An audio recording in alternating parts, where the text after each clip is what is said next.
اس میں ہم منصوبے مانگ رہے ہیں, ہم وہ طریقہ کار سامنے رکھ رہے ہیں کہ جس سے یہ بنیادی مسئلے جس کی وجہ سے یاس و ناامیدی پیدا ہوتی ہے, جس کی وجہ سے تفریق پیدا ہوتی ہے, جس کی وجہ سے تقسیم پیدا ہوتی ہے, اور جس کی وجہ سے ملک میں انتشار بڑھتا ہے, بھوک کے مسئلے, بے روزگاری کے مسئلے, غربت کے مسئلے, ان کو طے کیا جائے. اور میں دعوت دیتا ہوں ان تمام لوگوں کو کہ آپ قانونی راستے اختیار کریں. فارم 45 اگر آپ کے پاس ہے تو اس کو سامنے لائیں. بی بی صاحبہ شہید کو اللہ جزا دے, انہوں نے یہ تجویز دی تھی اور یہ تجویز اب قانون کا حصہ ہے, اور وہ ایک قطعی ثبوت ہے اس چیز کا کہ آپ کے ساتھ زیادتی ہوئی ہے کہ نہیں ہوئی, یا آپ ہارے ہیں یا جیتے ہیں. ہم یہی طریقہ کار اختیار کر رہے ہیں. بہت سی دوسری جماعتیں میں بالکل یہ نہیں چاہتا کہ اگر کوئی سیٹ کسی سے چھینی گئی ہے تو وہ جو ہے وہ اس کے قبضے میں رہے, وہ جیتے یا نہ جیتے.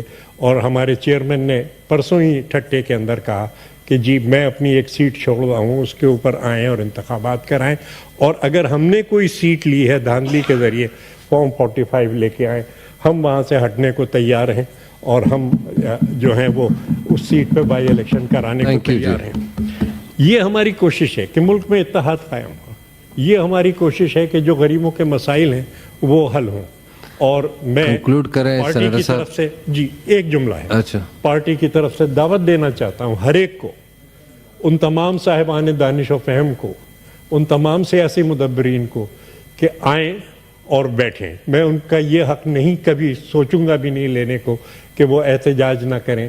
وہ آئین کے دائرے میں رہ کے, قانون کے دائرے میں رہ کے اپنا حق واپس نہ لیں, وہ بالکل لیں, لیکن ساتھ بیٹھیں, انتشار کے راستے کو ترک کریں, اتحاد کا راستہ اختیار کریں, جذباتیت کے راستے کو ترک کریں, دانش مندی کا راستہ اختیار کریں. جناب تھینک یو جی. کوشش کریں کہ 5